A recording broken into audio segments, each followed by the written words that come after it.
తక్కువ అలా చేసుకోవచ్చు. నేను అలాగే చేసుకున్నాను. అంటే పీటలు పెట్టుకొని, కలశం పెట్టుకొని, అవన్నీ పెట్టుకొని చేసుకుంటే అది ఏంటంటే మనము దానికి తగ్గట్టు మనం కూడా అన్నీ పాటించాలి కదా! సో, కొంచెం కొంచెమే చేసుకోవాలి. అంటే ఆహ్, ద్వాదశనామాలుంటాయి. ఆ ద్వాదశనామాలు చదువుకొని, ఇంట్లో చిన్న పటం ఉంటే పటం పెట్టుకోవాలి. పటం పెట్టుకున్నా కూడా అది రెగ్యులర్‌గా పూజ రూమ్‌లో పెట్టుకోవద్దంటారు.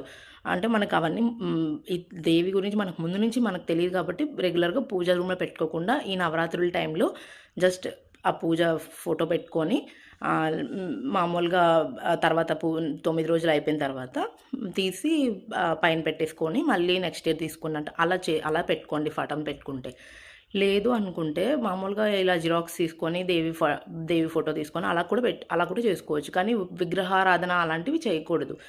అలా కూడా నేను చాలా రీల్స్ చూసాను. ప్లస్ ఇంకోటి చూసానేంటంటే హ్మ్.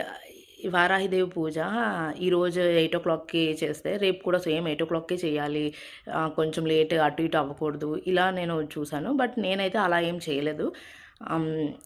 అంటే కొంచెం 7 తర్వాత అటు ఇటు ఏదో ఒకరోజు ఒక టైం కుదురుతుంది. ఒకరోజు ఒక టైం కుదరదు గదా! సో, అలా చేశాను నేను. 21 డేస్ దీక్ష అని చేస్తున్నారు. అది కూడా అన్నీ తెలిసి అన్నీ వస్తే మాత్రమే చేయండి. నేను వీడియోస్ తీసి పెట్టే వాళ్ళకి నేను వ్యతిరేకం కాదు. బట్ ఏంటంటే తెలిస్తే పెట్టండి. అంతే కానీ ఇప్పుడు చాలామంది సోషల్ మీడియాలో ఒకళ్ళు పూజ చేయడం వల్ల ఆ పూజ చూసి నేర్చుకునే వాళ్ళు పూజ మనం ఏమైనా చిన్న మిస్టేక్ చేసినా కూడా అది కరెక్ట్‌గా ఉండదు. అందుకని చెప్పి చెప్తున్నాను ఈ వీడియో. సో, ఏమైనా తప్పు మాట్లాడితే కొంచెం ఎక్స్‌క్యూజ్ చేయండి.